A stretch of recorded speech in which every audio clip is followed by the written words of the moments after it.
Jemaat Tuhan dimanapun berada, kami mengajak segenap jemaat untuk melakukan aksi puasa atau berpantangan di masa pandemi ini dengan menaati protokol kesehatan seperti selalu memakai dan menaruh masker dengan benar. Rutin mengganti atau mencuci masker setelah dipakai dan menggunting tali masker setelah digunakan sambil turut serta menjaga lingkungan. Mencuci tangan setiap saat sebelum dan sesudah menyentuh barang-barang yang kita gunakan, menjaga tangan tetap steril, menjaga jarak dengan orang sekitar, namun tetap peduli pada mereka yang membutuhkan pertolongan. Menjauhi kerumunan, lakukanlah aktivitas di rumah sambil mempererat relasi bersama dengan keluarga. Kurangi mobilitas, sekaligus mengurangi polusi udara dan kita juga menghemat pengeluaran kita. Mari jemaat, kita saling menjaga keselamatan, kita berkorban demi sesama sambil menghayati pengorbanannya di kayu salib bagi kita umat manusia yang berdosa.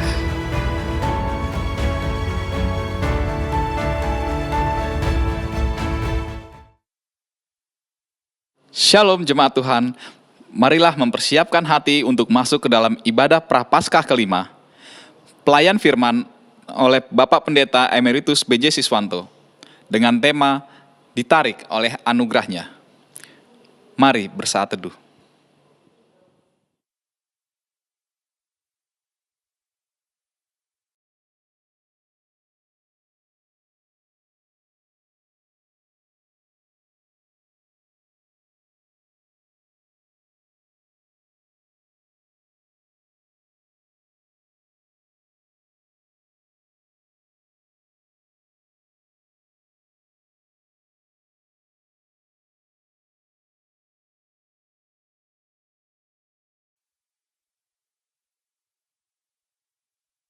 Beribadahlah kepada Tuhan dengan sukacita. Datanglah ke hadapannya dengan sorak-sorai.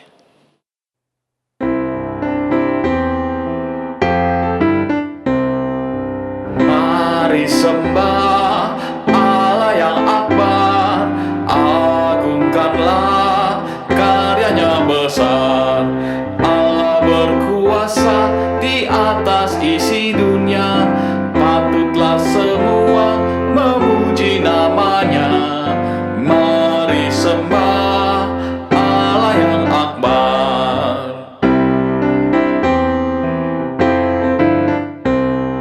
Mari sembah Yesus penebus, agungkanlah kasih-Nya besar.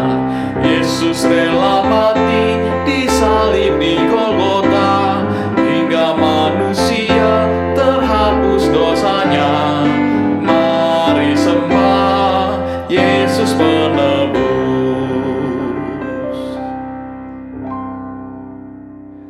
Mari kita memasuki ibadah Prapaskah kelima ini dengan satu pengakuan bahwa pertolongan kita di dalam nama Bapa, Anak, dan Roh Kudus. Amin.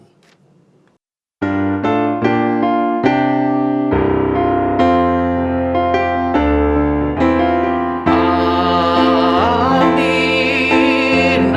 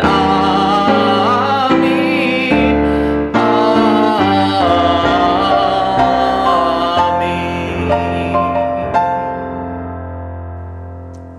Damai Kristus besertamu.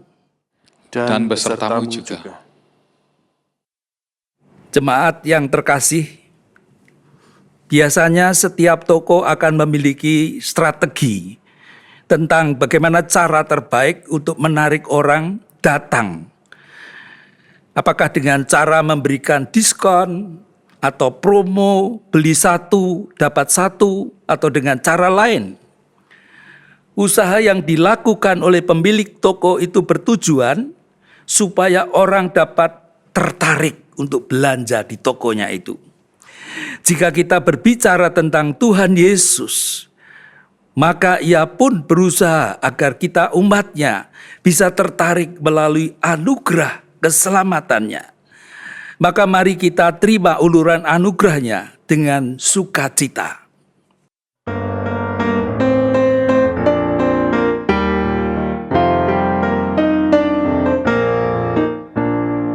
Kabar yang indah benar, kidung besar menggelegar, sabda rajamu dengar, Yesus kan datang segera, datang segera, datang segera. Mungkin malam saatnya, pagi, siang, petang, senja, datang segera, datang segera. Hari gemilang berlimpah berkat, Yesus kan datang segera.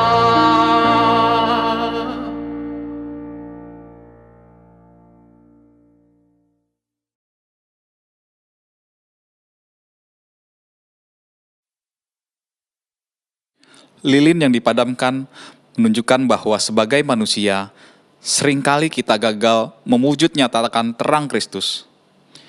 Karena itu, mari mengaku dosa di hadapannya.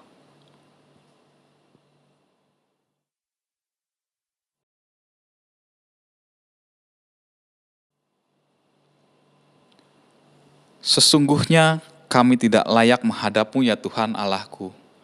Namun Engkaulah yang memanggil kami untuk datang padamu. Syukur untuk anugerah-Mu yang telah menyelamatkan kami.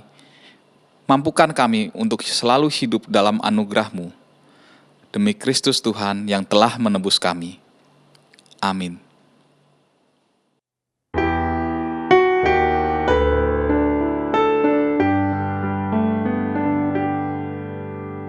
Dari hempasan badai deras, ya Tuhanku, ku datanglah, masuk ke dalam bandar tenang, ku datang padamu. Dari keputusasaanku, masuk ke dalam anugerah-Mu.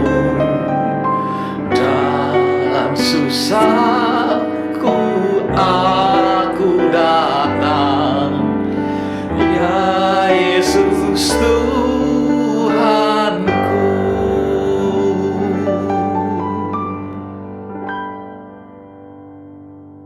Berita anugerah saya akan membacakannya dari kitab Yesaya pasal 53 ayat yang kelima demikian. Tetapi dia tertikam oleh karena pemberontakan kita. Dia diremukan oleh karena kejahatan kita. Ganjaran yang mendatangkan keselamatan bagi kita ditimpakan kepadanya. Dan oleh bilur-bilurnya kita menjadi sembuh. Demikianlah berita anugerah dari Tuhan. Syukur pada Allah. Adik-adik, saat kita berkata sayang sama Tuhan, maka sayang kita setiap hari haruslah semakin dalam dan dalam lagi.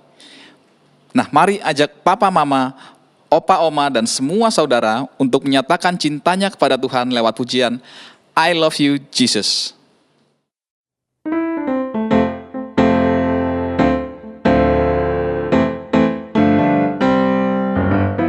I love you, Jesus, deep down in my heart. I love you, Jesus, deep down in my heart. Think about it, deep down, deep down in my heart. Talk about it, deep down, deep down in my heart. Aku tresno Yesus, jero banget. Aku tresno Yesus, jero banget. Tresnoku jero banget. Tresnoku jero banget. Tresnoku jero banget. Tresnoku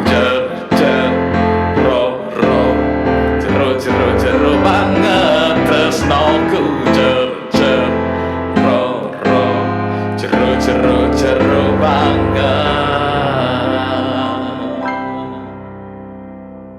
Mari kita berdoa mohon pimpinan Roh Kudus untuk membaca dan merenungkan firman Tuhan. Ya Tuhan, firman-Mu yang adalah kebenaran yang kekal. Kiranya Roh Kudus menolong kami ketika kami membaca, mendengarkan, menyampaikan firman-Mu. Roh Kudus yang berkarya, sehingga melalui firman-Mu, iman kami makin bertumbuh. Pengenalan kami, pemahaman kami akan Tuhan makin mendalam. Hidup kami disempurnakan Tuhan dan dipakai oleh Tuhan menjadi berkat di dalam kehidupan bersama dengan yang lain. Dan Tuhan dipermuliakan. Terima kasih Tuhan. Dalam nama Tuhan Yesus. Amin. Bapak Ibu Saudara, sabda Tuhan dibacakan dari Injil Yohanes. Injil Yohanes pasal 12 ayat 20 sampai dengan ayat 33. Demikian. Dari Lembaga Alkitab Indonesia memberikan judul Yesus memberitakan kematiannya. Ayat 20. Di antara mereka yang berangkat untuk beribadah pada hari raya Paskah itu, terdapat beberapa orang Yunani. Orang-orang itu pergi kepada Filipus yang berasal dari Betsaida di Galilea, lalu berkata kepadanya, "Tuan, kami ingin bertemu dengan Yesus." Filipus pergi memberitahukannya kepada Andreas. Andreas dan Filipus menyampaikannya pula kepada Yesus. Tetapi Yesus menjawab mereka, katanya, "Telah tiba saatnya Anak Manusia dimuliakan. Aku berkata kepadamu, sesungguhnya jikalau biji gandum tidak jatuh ke dalam tanah dan mati, ia tetap satu biji saja. Tetapi jika ia mati, ia akan menghasilkan banyak buah. Barang siapa mencintai nyawanya, ia akan kehilangan nyawanya. Tetapi barang siapa tidak mencintai nyawanya di dunia ini, ia akan memeliharanya untuk hidup yang kekal. Barang siapa melayani aku, ia harus mengikut aku, dan di mana aku berada, di situ pun pelayanku akan berada. Barang siapa melayani aku, ia akan dihormati Bapa. Sekarang jiwaku terharu, dan apakah yang akan kukatakan? Bapa, selamatkanlah aku dari saat ini? Tidak. Sebab itulah aku datang ke dalam saat ini. Bapa, muliakanlah namamu. Maka terdengarlah suara dari sorga. Aku telah memuliakannya, dan aku akan memuliakannya lagi. Orang banyak yang berdiri di situ dan mendengarkannya berkata bahwa itu bunyi guntur. Ada pula yang berkata seorang malaikat telah berbicara dengan dia. Jawab Yesus, suara itu telah terdengar bukan oleh karena aku, melainkan oleh karena kamu. Sekarang berlangsung penghakiman atas dunia ini. Sekarang juga penguasa dunia ini akan dilemparkan keluar. Dan aku, apabila aku ditinggikan dari bumi, aku akan menarik semua orang datang kepadaku. Ini dikatakannya untuk menyatakan bagaimana caranya ia akan mati. Demikianlah pembacaan firman Tuhan. Lakukanlah seturut perintahnya. Hosiana. Hosiana, Hosiana, Hosiana.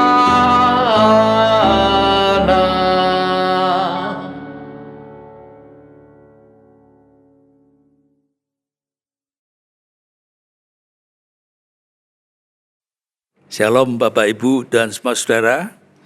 Kita bersyukur masih diberi kesempatan untuk beribadah. Walaupun secara online kita bisa berjumpa dengan Tuhan karena Dia Maha Hadir. Pada Minggu Prapaskah yang kelima ini, kita diajak merenungkan sebuah tema, ditarik oleh anugerahnya. Ditarik oleh anugerah Allah. Anugerah Allah itu adalah ingin berbicara tentang kebaikan Allah, kemurahan Allah, karis atau kasih karunia Allah bagi orang yang sebenarnya sama sekali tidak layak untuk menerimanya karena keberdosaannya. Tapi Allah itu adalah Allah yang beranugerah. Ya, Allah yang memberikan kasih karunia-Nya. Nah, di dalam bagian bacaan kita Injil Yohanes pasal 12 ayat 20 sampai 33 ini, bagian ini menceritakan tentang bagaimana ketika Tuhan Yesus itu datang ke Bait Allah di Yerusalem untuk merayakan hari raya, yaitu hari raya Paskah. Hari besarnya orang Yahudi, hari yang dirayakan untuk mengenang kembali atau memperingati kembali akan peristiwa perbuatan kasih Allah yang besar itu, yang telah membebaskan mereka dari perbudakan bangsa Mesir selama ratusan tahun itu. Ya.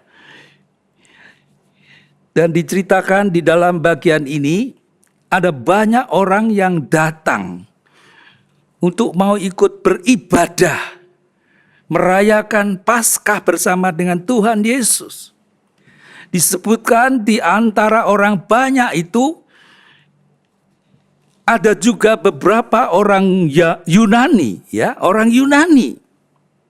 Nah, di dalam masyarakat Yahudi, orang Yunani itu dikenal atau terkenal sebagai orang yang kesukaannya mencari hikmat. Seperti apa yang dituliskan oleh Rasul Paulus juga. Di dalam tulisannya surat 1 Korintus 1 ayat 22. Paulus menuliskan bahwa orang-orang Yunani itu suka mencari hikmat. Mereka suka belajar. Mereka suka menjelaskan segala sesuatu yang terjadi di dunia ini yang mereka ketahui. Itulah sebabnya banyak pemikir-pemikir yang hebat, juga para filsuf yang terkenal, seperti misalnya Plato, Aristoteles, Sokrates. Mereka itu adalah orang-orang Yunani, ya. Nah, di antara banyak orang yang datang ke Bait Allah itu, kelompok orang-orang Yunani itu mereka mendatangi Filipus, ya. Filipus adalah salah seorang murid Tuhan Yesus. Lalu mereka menyatakan keinginan mereka untuk menemui Tuhan Yesus. Mereka katakan, Tuhan, kami ingin bertemu dengan Yesus. Lalu Filipus pergi memberitahukan kepada Andreas. Andreas ini adalah murid Tuhan Yesus lainnya, ya. Kemudian Andreas dan Filipus mereka sama-sama mendatangi Yesus, menyampaikan keinginan orang-orang Yunani itu untuk bertemu dengan Yesus kepada Tuhan Yesus itu. Mereka orang Yunani kenapa kok mau bertemu dengan Tuhan Yesus? Kemungkinan sekali mereka tertarik kepada ajaran dan tindakan sikap Tuhan Yesus di dalam kehidupannya. Dan memang kalau kita baca di dalam Alkitab, mereka adalah orang-orang Yunani itu pernah melihat bagaimana ketika Tuhan Yesus itu di bait Allah, Tuhan Yesus marah sampai memporak-porandakan tempat suci bait Allah itu. Yaitu di pelataran bait Allah itu ada banyak orang-orang Yahudi yang berjualan di situ. Menjadi pedagang-pedagang di situ. Menjual hewan, penukar uang. Ya, dengan cara mereka yang mencari untung yang sebesar-besarnya bagi para pendatang. Mereka yang mau beribadah di bait Allah itu. Ya, ketika di pelataran mereka sudah dicegat, ya, harus membeli barang yang ada di situ, pakai uang yang berlaku di situ. Jadi ada penukar uang di situ. Itulah yang dilakukan oleh para pedagang orang-orang Yahudi pada waktu itu. Yesus marah sehingga para pedagang orang Yahudi itu diusir oleh Tuhan Yesus. Kemarahan Tuhan Yesus kalau kita perhatikan, Yesus yang dikenal sebagai orang yang penuh dengan kasih. Tapi ternyata Yesus bisa marah besar. Marah di dalam kesuciannya. Melihat ketidakberesan dalam kehidupan waktu itu. Yang disebut dengan holy anger. Ya, marah karena melihat dosa itu. Orang-orang Yunani melihat mereka kagum, tertarik dengan apa yang sudah dilakukan oleh Tuhan Yesus ini. Mereka mau menjumpai Tuhan Yesus. Mau belajar dari Tuhan Yesus. Namun bagaimana respon Tuhan Yesus terhadap permohonan orang Yunani itu yang ingin bertemu dengan Dia itu? Ya, yang permohonannya disampaikan oleh Filipus dan Andreas itu. Kalau kita perhatikan, rupanya tidak diceritakan Tuhan Yesus itu mau menjumpai atau menemui orang-orang Yunani itu. Namun dituliskan di situ bahwa Tuhan Yesus malah memberikan pengajaran kepada Filipus dan Andreas. Ketika mereka menyampaikan permohonan orang-orang Yunani itu, Tuhan Yesus mengajarkan hal yang penting. Tuhan Yesus menjawab kepada Filipus dan Andreas, katanya, telah tiba saatnya Anak Manusia dimuliakan, ya, diagungkan. Lalu Tuhan Yesus katakan, aku berkata kepadamu, sesungguhnya jikalau biji gandum tidak jatuh ke dalam tanah dan mati, ia tetap satu biji saja. Tetapi jika ia mati, ia akan menghasilkan banyak buah. Nah, Bapak Ibu Saudara, melalui apa yang disampaikan oleh Tuhan Yesus ini kepada murid-muridnya itu, saya mengangkat ada dua pelajaran penting yang sangat terkait dengan tema kita ini. Ditarik oleh anugerahnya. Ditarik oleh kebaikan Allah, oleh kasih karunia Allah, oleh kemurahan Allah itu. Pelajaran yang pertama adalah anugerah keselamatan dari Allah itu dinyatakan kepada semua orang melalui kematian Yesus Kristus yang disalibkan. Bapak Ibu Saudara, ketika Tuhan Yesus berkata, aku berkata kepadamu, sesungguhnya jikalau biji gandum tidak jatuh ke dalam tanah dan mati, ia akan tetap satu biji saja. Tetapi jika ia mati, ia akan menghasilkan banyak buah. Ini sebenarnya menunjukkan bahwa Tuhan Yesus itu sedang berbicara tentang bagaimana kematiannya, ya. Kematian Tuhan Yesus itu. Tuhan Yesus menggambarkan dirinya itu bagaikan biji gandum yang mati itu. Sehingga maksudnya adalah bahwa Tuhan Yesus akan dimuliakan, diagungkan melalui kematiannya itu, melalui jalan salib atau disalibkan itu. Tuhan Yesus Kristus yang disalibkan itu adalah wujud nyata dari anugerah kasih Allah yang menarik semua orang berdosa, baik orang Yahudi maupun non-Yahudi atau orang Yunani juga, semua orang, agar mereka menerima keselamatan hidup yang kekal. Dan bagi Tuhan Yesus, kematian melalui salib itu adalah jalan, ya, jalan menuju kemuliaan. Seperti yang Dia katakan sendiri, telah tiba saatnya Anak Manusia dimuliakan, diagungkan melalui salib. Dan Tuhan Yesus yang dimuliakan melalui salib itu akan menarik, menyelamatkan orang-orang yang mau datang dan mau percaya kepadanya. Seperti yang juga dijelaskan atau ditegaskan di dalam bagian Injil Yohanes 12 ayat 32 dan 33. Tuhan Yesus mengatakan, dan apabila aku ditinggikan dari bumi, ya, dikatakan di dalam terjemahan lain on the cross, ya, ditinggikan, disalibkan, ya, aku akan menarik semua orang, all men, Gentiles as well as Jews, ya, orang Yahudi juga bukan orang Yahudi, semua orang untuk datang kepadaku. Ini dikatakannya untuk menyatakan bagaimana caranya ia akan mati disalibkan itu. Sehingga Bapak Ibu Saudara, hukuman salib yang dinilai atau dikenal sebagai hukuman bagi orang yang terkutuk, namun justru Kristus yang disalibkan itu, ini menjadi penyingkapan, pewujudan cinta kasih Allah yang sangat agung bagi manusia yang berdosa ini.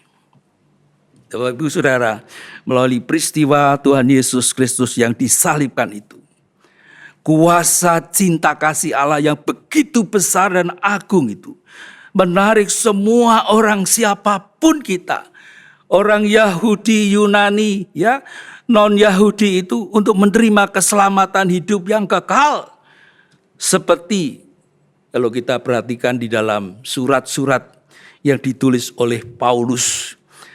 Paulus mengajarkan di dalam surat Roma misalnya, Roma pasal 3 ayat 23 dan 24.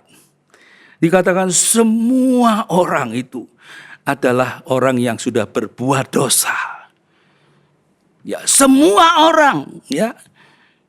Kalau pencuri gaweannya, kerjaannya mencuri, dikatakan ini orang berbuat dosa, ini pendosa. Kerjaannya apa? Ya berbuat dosa. Dan ditegaskan upah dosa adalah maut. Adalah kematian. Kematian secara fisik, juga kematian secara rohani. Keterpisahan dari Allah secara kekal akibat daripada dosa itu. Tapi Paulus menegaskan, dan oleh kasih karunia telah dibenarkan dengan cuma-cuma oleh karena penebusan dalam Kristus Yesus. Tetapi karunia Allah ialah hidup yang kekal di dalam Kristus Yesus Tuhan kita. Bapak Ibu Saudara, manusia yang berdosa itu digambarkan bagaikan orang yang sedang tenggelam di dalam rawa-rawa lumpur dosa. Orang yang tenggelam itu makin bergerak, makin berupaya untuk lepas dari lumpur rawa-rawa, lumpur dosa itu dengan berbagai cara mereka, dengan perbuatan baik mereka, bahkan dengan beragama mereka. Di dalam Yesaya 64 ayat 6 dikatakan, segala usaha kesalehan manusia yang ditunjukkan di hadapan Allah yang Maha Suci, dikatakan itu seperti kain kotor. Manusia tetap manusia yang berdosa. Manusia yang tetap bergumul di dalam lumpur dosa, semakin bergerak, semakin berupaya dengan segala macam untuk melepaskan diri dari dosa melalui kemampuan dirinya sendiri. Manusia akan terus ambles tenggelam dan pasti mati binasa kalau tidak ada yang menolongnya atau kalau tidak mau ditolong. Yesus ini menggambarkan dirinya bagaikan biji gandum yang mati. Ini gambaran Yesus yang rela menderita mati untuk memberikan hidup kepada kita manusia yang seharusnya mati di dalam lumpur dosa itu. Kematian Yesus Kristus di kayu salib sebagai korban Paskah itu akan memanggil banyak orang untuk datang kepadanya, untuk mengalami anugerah keselamatan hidup yang kekal itu. Sehingga ada banyak lagu-lagu rohani yang digubah, yang mengungkapkan atau melukiskan betapa agungnya salib itu. Misalnya, salibnya, selama mulia, dosaku disucikan oleh darah Yesus. Kalau di dalam Kidung Jemaat 368 juga ditulis lagu itu. Salibmu, salibmu yang kumuliakan, hingga dalam surga kelak ada perhentian.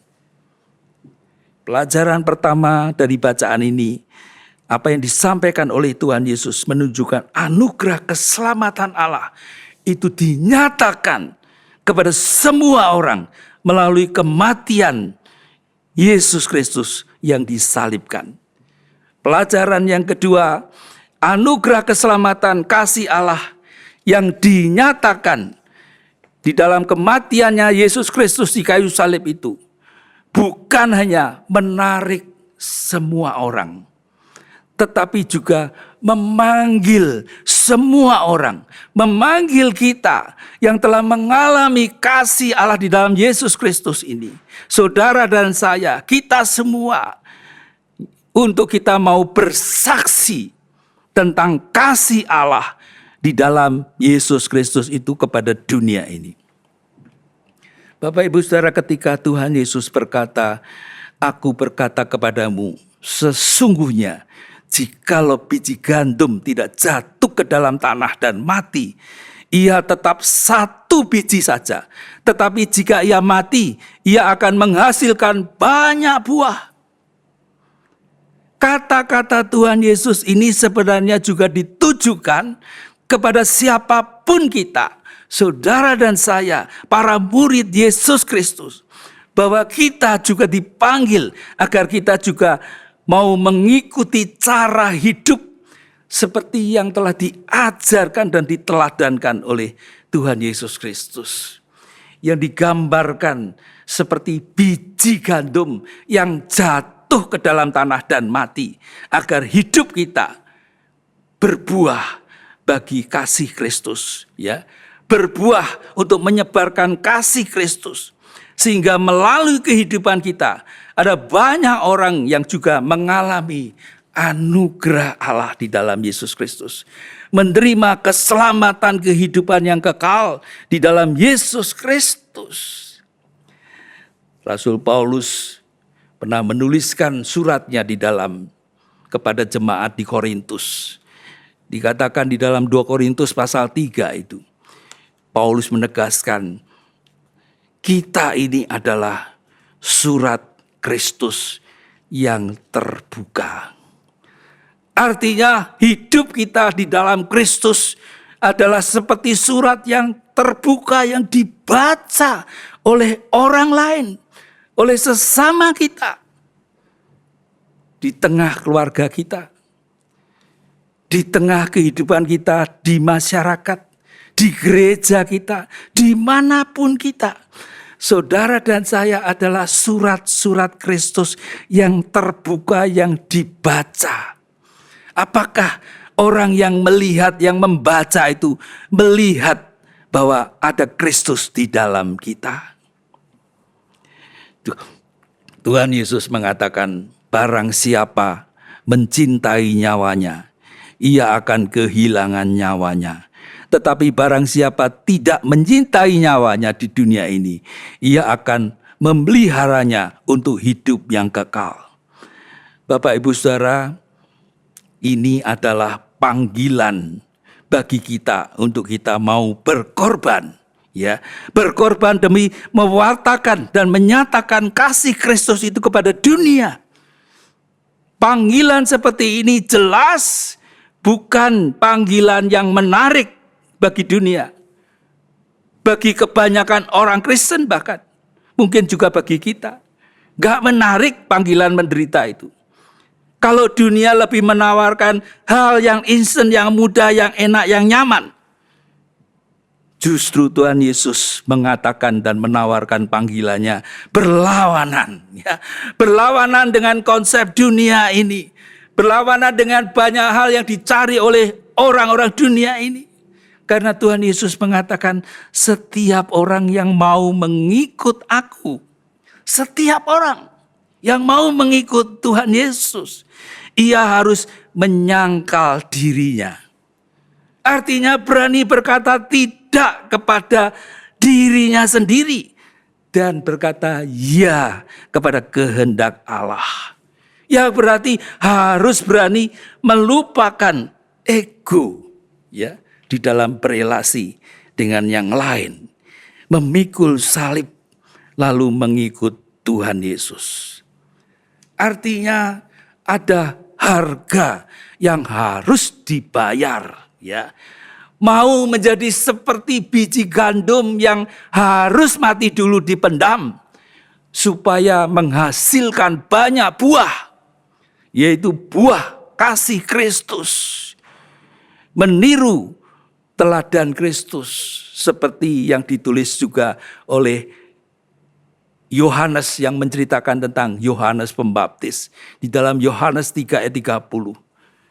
Ketika Yohanes Pembaptis ditanya tentang Yesus siapa, Yohanes Pembaptis menjawab menjadi sebuah kesaksian dalam hidupnya dan diwujudkan di dalam hidupnya memang. Dia mengatakan apa? Dia, Yesus, harus makin bertambah dan aku semakin berkurang. Itu menjadi lagu. Ya, bahkan di sekolah minggu saya ingat sekali biasanya dinyanyikan. Dia harus makin bertambah, ku harus makin berkurang. Nama Yesus saja disembah, ku di tempat paling belakang. Bila Yesus ditinggikan dan salibnya diberitakan, pasti dia menarik semua orang datang kepadanya sekarang. Bapak, Ibu, Saudara, anugerah keselamatan kasih Allah yang dinyatakan melalui kematian Yesus Kristus di kayu salib itu bukan hanya menarik semua orang memperoleh hidup yang kekal, tetapi juga memanggil semua orang, semua kita yang telah mengalami kasih Allah di dalam Kristus itu, yaitu saudara dan saya, kita semua, untuk kita juga mau bersaksi tentang kasih Allah kepada dunia. Sudahkah kita melakukan dan maukah kita melakukan itu? Kiranya Roh Kudus menolong kita. Amin.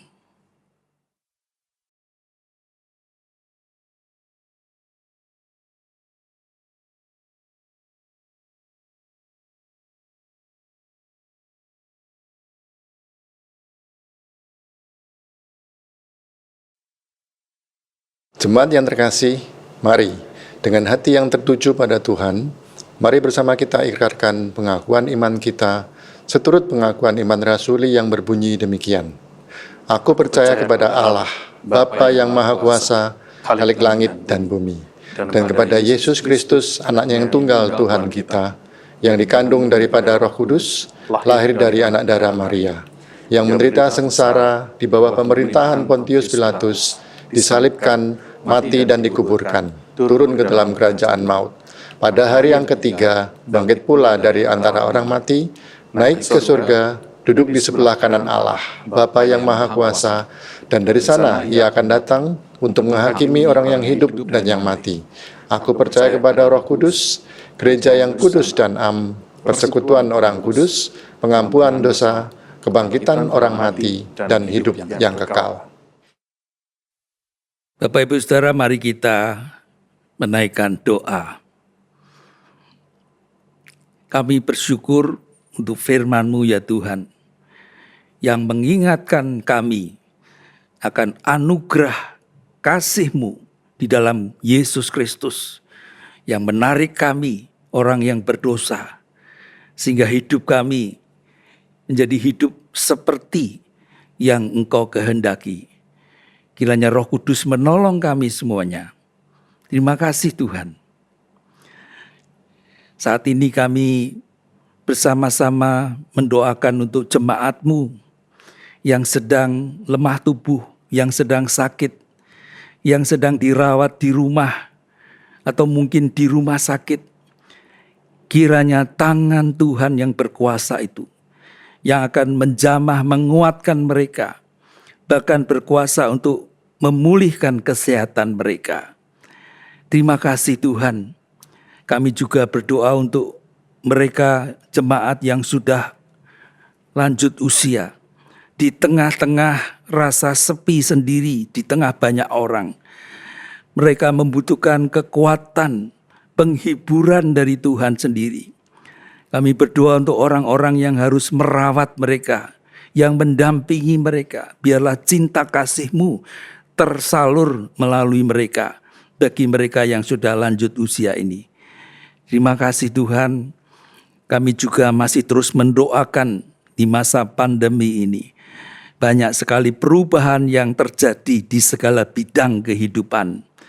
Tuhan memberikan hikmat, memberikan kemampuan bagi kami untuk mengatasi dan menjalani.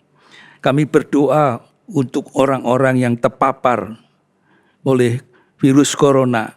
Kami berdoa untuk tim medis yang harus menangani mereka.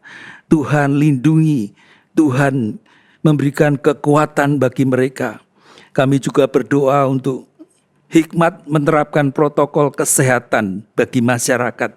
Tuhan menolong kami. Kami teringat juga untuk tim ibadah di dalam setiap ibadah kebaktian yang ada, yang memerlukan banyak waktu yang harus dipersiapkan untuk merekam, mengedit, menyuting, dan segala macam. Tuhan menolong mereka, memberikan hikmat bagi mereka, sehingga semuanya boleh berlangsung dengan baik sesuai dengan kehendak-Mu ya Tuhan. Terima kasih Tuhan. Kami mendoakan untuk bencana alam yang terjadi, yang dialami oleh beberapa orang di beberapa daerah di Indonesia ini. Kiranya Tuhan menolong untuk lembaga-lembaga sosial, bahkan tim GKI yang boleh ambil bagian menjadi kepanjangan tangan Tuhan untuk menolong mereka. Tuhan berkati segala upaya ini untuk meringankan beban penderitaan mereka, keluarga-keluarga yang terkena bencana alam ini. Terima kasih Tuhan. Biarlah kehadiran gereja di tengah bangsa ini boleh menjadi kehadiran-Mu yang menyatakan damai sejahtera Kristus. Khususnya gereja-Mu GKI Citraland menjadi gereja yang membawa damai, yang bersahabat dengan sesama, dengan lingkungan, bahkan bersahabat khususnya dengan Engkau sendiri untuk menyatakan kasih-Mu ya Tuhan kepada dunia ini. Segala upaya pemerintah menghadapi masa pandemi, Tuhan beri hikmat, bersyukur untuk vaksin yang sudah ada dan yang terus dibagikan kepada masyarakat. Tuhan menolong semuanya. Terima kasih Tuhan. Kami masih teringat untuk proyek pelayanan yang dirindukan, yaitu di tanah Bukit Bali. Proses untuk pembangunan gedung di sana, izin yang diperoleh, kiranya Tuhan campur tangan, dan kami percaya ada waktu Tuhan untuk menyatakan kebesaran-Mu melalui proyek ini. Itulah doa kami yang kami naikkan di dalam Tuhan Yesus Kristus yang telah mengajar kami berdoa. Bapa kami yang ada di surga, dikuduskanlah nama-Mu, datanglah kerajaan-Mu, jadilah kehendak-Mu di bumi seperti di surga. Berikanlah kami pada hari ini makanan kami yang secukupnya, dan ampunilah kami akan kesalahan kami, seperti kami juga mengampuni orang yang bersalah kepada kami. Dan janganlah membawa kami ke dalam pencobaan, tetapi lepaskanlah kami daripada yang jahat. Karena Engkaulah yang empunya kerajaan dan kuasa dan kemuliaan sampai selama-lamanya. Amin. Tiba saatnya kita memberi persembahan sebagai wujud syukur kita atas pemeliharaan Tuhan. Persembahan dapat ditransfer ke rekening GKI Citraland atau melalui QR Code. Mari memberi dengan sukacita sambil mengingat sabdanya dalam Mazmur 100 ayat 4-5. Masuklah melalui pintu gerbangnya dengan nyanyian syukur, ke dalam pelatarannya dengan puji-pujian. Bersyukurlah kepadanya dan pujilah namanya. Sebab Tuhan itu baik, kasih setianya untuk selama-lamanya, dan kesetiaannya tetap turun-temurun.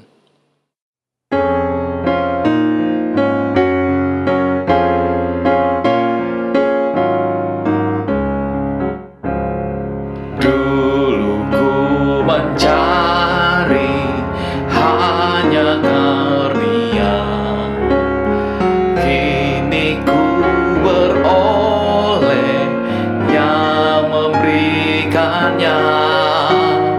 Dulu perasaan pandu bagiku, kini firman Tuhan yang membimbingku. Aku puji Yesus, tak kenal lelah, karena Dia sungguh Tuhanku adalah. Aku puji Yesus, tak kenal lelah, karena Dia sungguh Tuhanku adalah. Mari kita membawa persembahan kita ke dalam doa. Tuhan Yesus yang baik, persembahan ini kami kumpulkan dengan rasa syukur. Karena begitu besar kebaikan-Mu dalam hidup kami. Sesungguhnya kami tidak dapat membalas keasihan dan kebaikan-Mu. Namun kiranya segala yang ada dalam diri kami menjadi persembahan yang berkenan kepadamu. Dalam Kristus Tuhan kami mengucap syukur. Amin.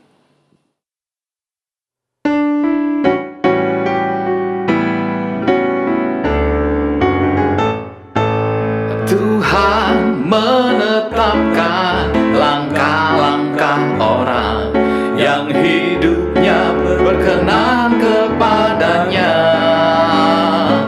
Apabila ia jatuh, tak sampai tergeletak, sebab Tuhan menopang tangannya.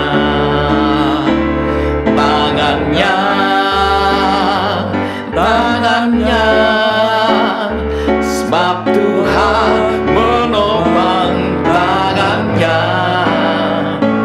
Apabila ia jatuh, tak sampai tergeletak, sebab Tuhan menopang tangannya.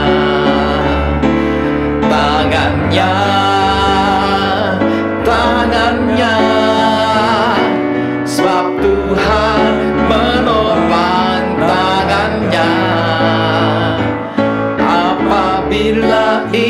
jatuh tak sampai tergeletak, sebab Tuhan menopang tangannya.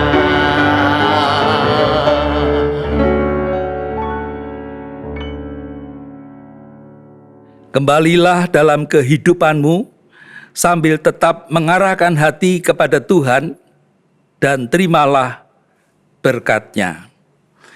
Tuhanlah penjagamu, Tuhanlah naunganmu di sebelah tangan kananmu. Matahari tidak menyakiti engkau pada waktu siang, atau bulan pada waktu malam. Tuhan akan menjaga engkau terhadap segala kecelakaan. Ia akan menjaga nyawamu. Tuhan akan menjaga keluar masukmu dari sekarang sampai selama-lamanya.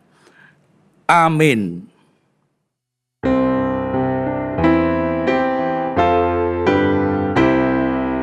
Hosiana.